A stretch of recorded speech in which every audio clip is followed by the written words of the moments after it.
We have not gotten to talk about the New York teams glowingly here in the last few years, which is the craziest thing. It's like we live kind of in the Connecticut, New York market, and I always turn on the TV. And it was Sunday night, and because Sunday Night Football goes into Bruce Beck and the post-game show, and it's always some depressing talk about how far behind the Jets and Giants are. It's a rough day in New York. Yeah, exactly. Right. Totally different now. And so we'll take a look at the Jets. They beat the Miami Dolphins 40-17. Probably closer than that. Game kind of got out of hand at the end. And, of course, Miami had that rookie third-string quarterback after Teddy Bridgewater got knocked out of the game. But what could we have learned from the Jets' defense in this one? They did hold down Tyreek and Jalen Waddle. Yeah. Was that just a function of it being a third-string quarterback, or are there some things the Jets do well that made life hard on them? Well, the Jets do some things well. One thing you do see when you turn on the film with them is incredible. They have incredible defensive speed. They really do. The two linebackers, Quan Alexander and Mosley, can fly. Whitehead and LaMarcus Joyner can fly. The corners, Reed and Sauce, can fly, right? They got pretty fast edge guys, and Carl Lawson and they're our guy they drafted out of Florida State, right, and all of that. Jermaine Johnson, right? Johnson. Yep. I mean, so they got some guys there that can run. Quinnen Williams athletic, Sheldon Rankins athletic, so they're good there. Now their biggest issue is they're small in the middle of their defense. They're small on their defensive line in general. Quinnen Williams is really their only great run-stopping defensive football player, so that's their issue.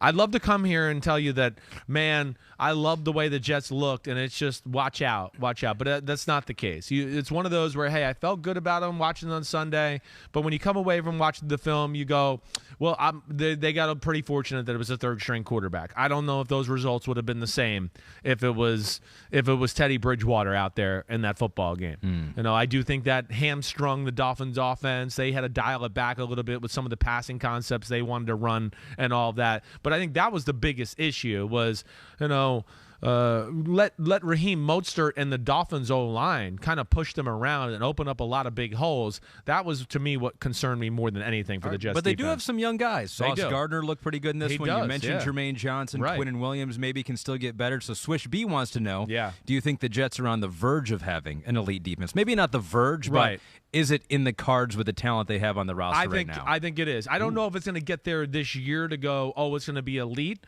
but I think you can get to a point this year where we go, they're in the middle of football firmly, right?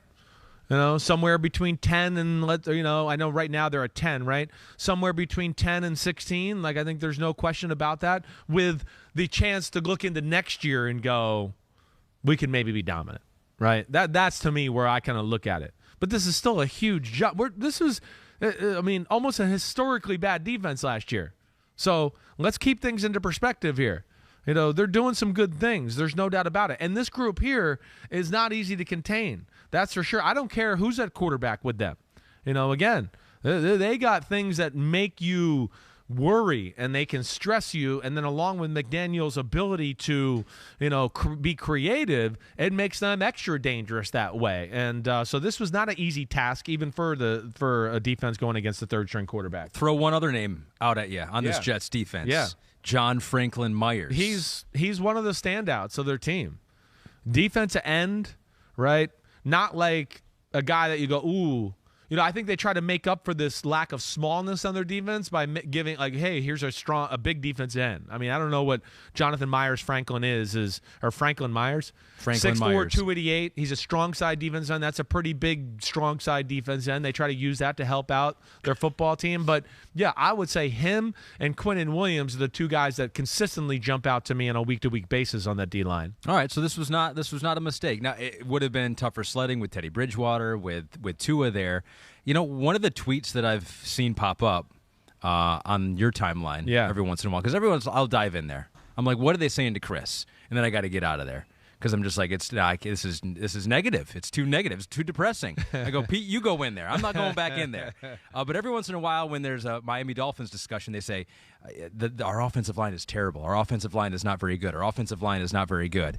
You noted that Greg Little got handled by John Franklin Myers in this one. Overall, did you see the Dolphins' offensive line getting handled? They ran the ball pretty well. Yeah. No, I think that the Dolphins' offensive line is continuing to get better, right? They're getting a little bit of an issue there for sure. But I don't know if they'll ever be great, but this goes back almost to our Bengals conversation. They do so much to help them out all the time, right? That you're always worried about, whoa, outside zone. Whoa, fake this run, and now there's Raheem Mostert going this way. Oh, bootleg over here. Oh, reverse to Tyreek Hill. Oh, reverse to Jalen Waddle. And then when it comes the time that they're drop back or they do drop back, you're going, wait, where's the reverse? Where's the side thing? Oh, wait, I can rush the passer now? So he helps them out, if that makes sense, right? Okay. They can't pin their ears back and go. Exactly, that old phrase. They can't just do that all the time. So that's where he helps out the offensive line. You know, that is an issue for sure. But again, I think the Dolphins are on the up and up, and I still like their football team. I'm not giving up on them, and as long as Bridgewater or even Skylar Thompson continues to play, they're still going to be in the thick of things. I don't doubt that at all.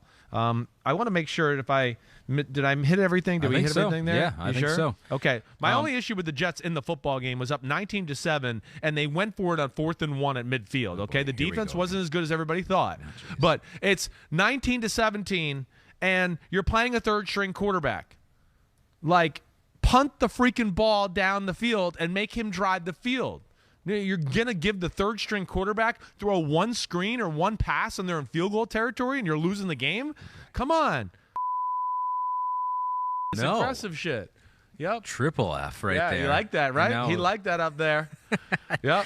Sorry, Kristen. I have a fan base. They like when I swear. I don't know if he liked it. He just was startled here. He's like, you can do that at work? No, I didn't know that. Yeah, I think if there's ever a 4th down in a game, you don't even know what happened, or a roughing the passer at this point. It's a pretty good bet that Chris is going to be upset about it. Chris is going to hit on it. He's going to hit on it. He's going to be mad about it. You can guarantee that. Drop 3 Fs right in a row. But just with that, like, hey, and then, again, I like a lot of the things with the Jets offense. They were fortunate at the end of the game with some Miami mistakes. All right, what do you think? Say that. What do you think they'll do against the Packers next? It'll be interesting to see. That will be. Again, some common knowledge of the coaching staffs there. Yeah. They do have the team's speed to make dink and dunk hard. I would worry about them being run on. That'll be the thing to watch out for. Could be a big A.J. Dillon, Aaron Jones day. It could be, which then could lead to a big play action pass day and them actually being explosive, and then people going, Chris, see, you're wrong. The Packers are explosive. Hi, I'm Mike Tirico, and thanks for watching. Make sure to hit subscribe for the latest news and highlights from NBC Sports.